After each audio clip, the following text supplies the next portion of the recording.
The Grimm's Fairy Tales. Rumpelstiltskin.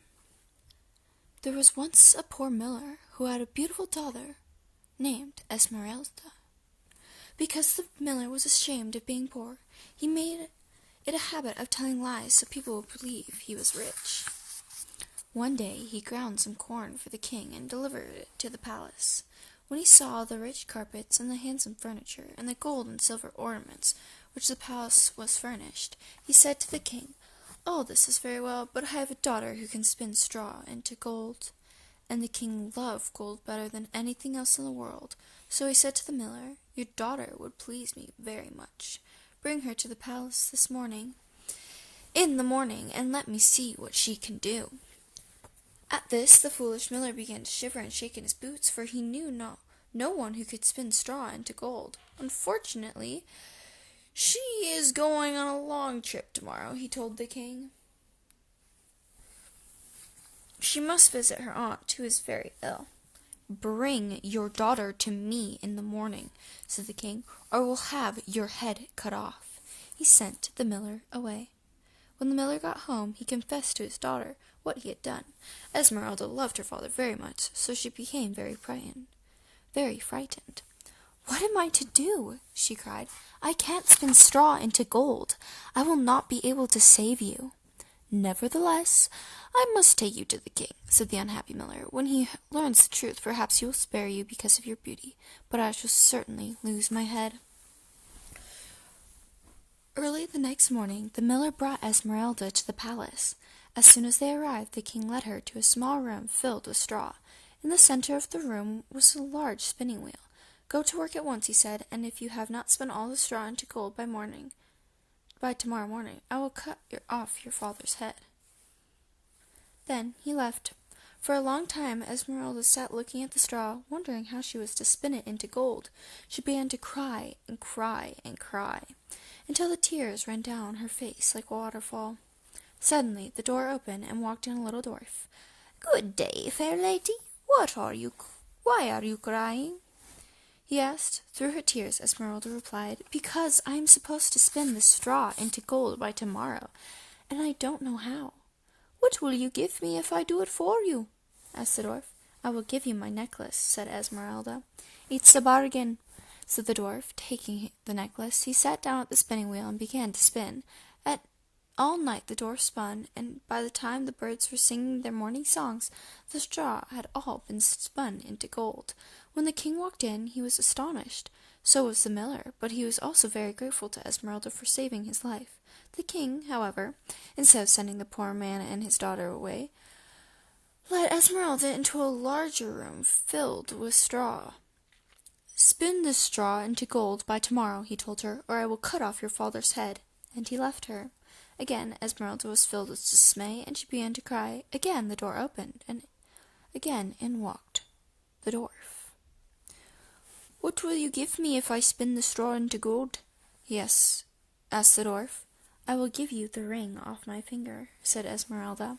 "It's a bargain," said the dwarf, taking the ring. He sat down and began to spin. All night the dwarf spun. By the time the sun was showing the top of its shiny head, the straw had all been spun into gold. When the king walked in and saw the room filled with glittering gold instead of straw, he was overjoyed, and the miller felt as though a great sword had been lifted off the back of his neck. The king, however, instead of sending the miller and Esmeralda home, brought the girl into a still larger room filled with straw. "If you can spin all the straw into gold by tomorrow morning," the king told her, "you will be married to a rich and handsome man. If you fail, I will cut off your father's head." And he left her. As soon as Esmeralda was alone, in walked the dwarf.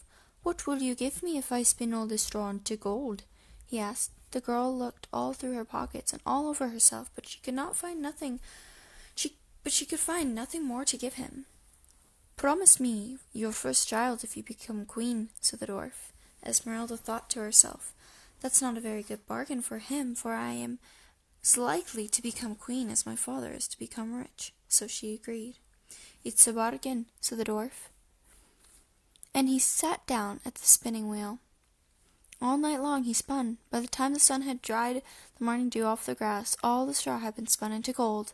When the king saw the room filled with gold, he was so happy that this time he kept his word. He arranged for Esmeralda to marry his son, a handsome young prince, and he made the miller a rich man. So it seemed as though everything had turned out for the best for the miller and his daughter. Not long after the wedding, the king hurt himself trying to lift a heavy bag of gold, and he died. The prince became king, and the Esmeralda became his queen. But by that time Esmeralda had completely forgotten all about the dwarf. A year later, Queen Esmeralda gave birth to a baby girl. One day, as she was sitting in the nursery rocking the baby's cradle, the door opened, and in walked the dwarf. "It's time you kept your part of the bargain," he said. Queen Esmeralda knew what he meant at once, and she began to plead with him for her baby. She offered him all the riches in the kingdom, but the dwarf insisted that she keep her word. "Something human is more precious to me than all the riches in the world," he said. Esmeralda began to cry and moan. She suffered so, and the dwarf took pity on her. "If you can discover my name in 3 days," he told her, "you can keep your child." Then he vanished. The queen began at once to write down all the names she could think of. She sent messengers through the kingdom to bring him more names. She stayed up all night writing them down. The next morning, as she sat in the nursery, rocking her baby's cradle, in walked the dwarf.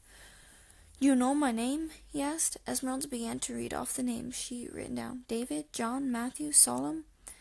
But to each one the dwarf answered, "That's not my name." By the end of the day, Esmeralda had gone through thousands of names, but to each one the dwarf replied, "That's not my name."